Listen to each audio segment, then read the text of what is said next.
Hello, Bronwyn Lund here from BronHolm Tours. I'm making 360 video walking tours of my home island of Bornholm, and I'm doing this for people who either can't get to the island or can't get around to the island. And today I'm going to film along the coast north of the town of Rønne. I hope you can hear me. It's a pretty windy day, and I hope you enjoy the tour. The plan for the tour today is to walk up along the coast north of Rønne for a few minutes, just to enjoy the crash of these waves against the edges of the bay. And the bay we're walking along at the moment is called I Sandkaas. And what we're going to do is we're going to walk up and then turn around and walk back into the harbour of Rønne. And Rønne is the major town of the island, and that is really because it is on the it's on the west side of the island, and closest to Sweden and the rest of Western Europe. It's also has a deep water harbour, so larger ships are actually able to dock in the harbour, and it's one of two deep harbours on the island, the other deep harbour being over on the other side of the island in Nexø, on the east side of the island. Morn. So the town originally started out as just a fishing hamlet, probably in around the year 1000. And at that time, the major administrative centre of the island was up in a place called Hammershus, and I've actually done a couple of tours of the castle up there at Hammershus, and that was really the administrative centre for the island for about 500 years. And then in terms of defence, the major defensive activities of the island moved off to an archipelago just off the east coast of Bornholm called the Erthelmine archipelago, of which two islands, Christian's Island and Frederick's Island, which are named after the kings of Denmark, then became the defence administration and forces for about 150 years during the Napoleonic Wars and the rise of the strength of the British Navy as well, and it was actually attacked by the British in the early 1800s, in 1808. So this was actually a sleepy little village for a very, very long time, for almost 1,000 years, a sleepy little fishing village. And the main parish was actually up on the hill behind these houses, up the back here, in a place called Knudska. And Knudska was actually the major town in this area. And the reason why the major town was much more inland than it is today was because it was simply too dangerous to live on the coast. You had people launching attacks on the coast on a pretty constant basis for most of Bornholm's history. And that's really because Bornholm is quite a valuable little piece of real estate in the middle of the Baltic Sea. It's been one of the major trading centres for thousands of years. There's evidence from coins there's Roman coins that have been found here, and there's evidence of trade in fishing and farming dating back for almost 5,000 years.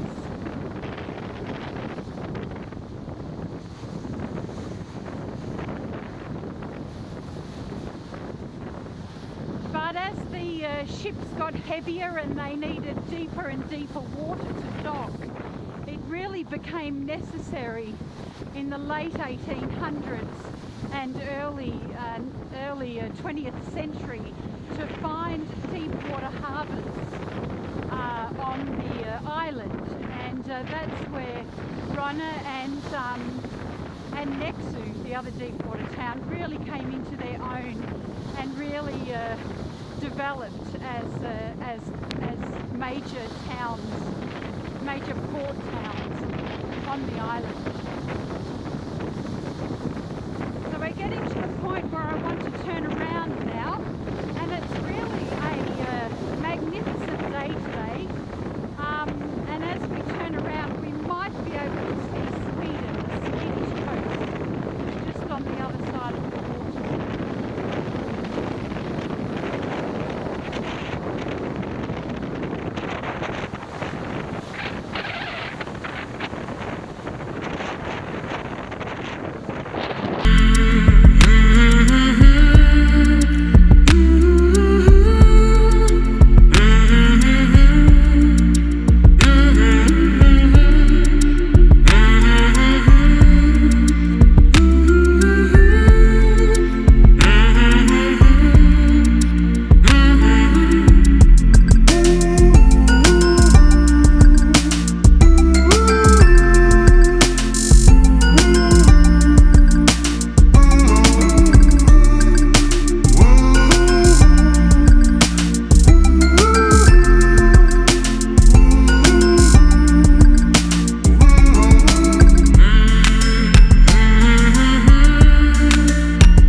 one that can actually house very large cruise ships now, and one or two at a time.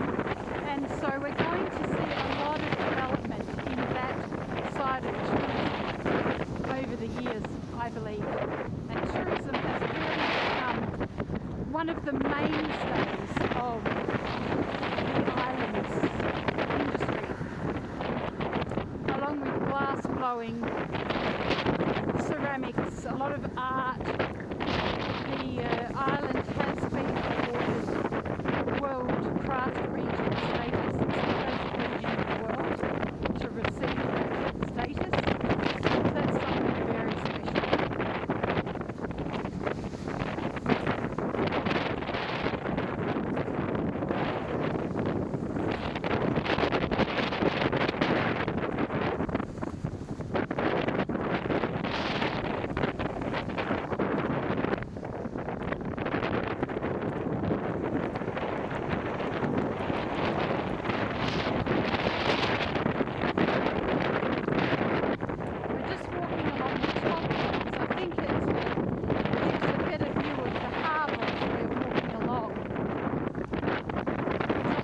Waves down here, so you don't necessarily have to be so close to the water to be crashing on the waves.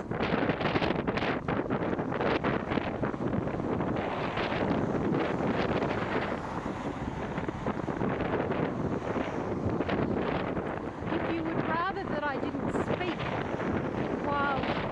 while we're walking along, and you would rather just listen to the wind or listen to the waves, please write it down in the comments and let me know what you'd like me to do on these films, because I'm really passionate about making this a great experience for anyone who finds value in watching the films.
Coming into the north end of the harbour now, and I actually have done another walk around one, and part of that walk actually takes a view across the harbour where you can see, you can't really see this leisure craft harbour, but you can see the harbour where the ferries come in, and also the new cruise ship harbour.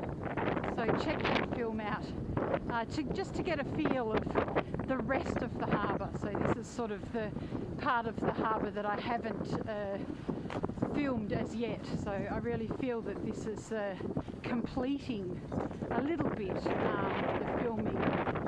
of the harbour and surrounds. But I think what I'll do is I'll wrap up the tour at Cafe Course over here. As I said before, the bay and the area here on the harbour is called Sandkaas in Danish, and I think I'll wrap up the tour at the cafe, and then I'll do another tour another day starting at the cafe and just walking through the harbour. But the harbour is very industrial, so it might not be to everybody's taste, but we'll see. But here, this is where all the leisure watercraft are moored.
So that was a tour of the north coast of Rønne, just north of Rønne, and I hope you enjoyed it. If you did, please don't forget to like, comment, share and subscribe.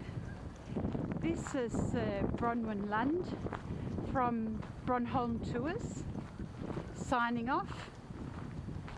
Bye for now.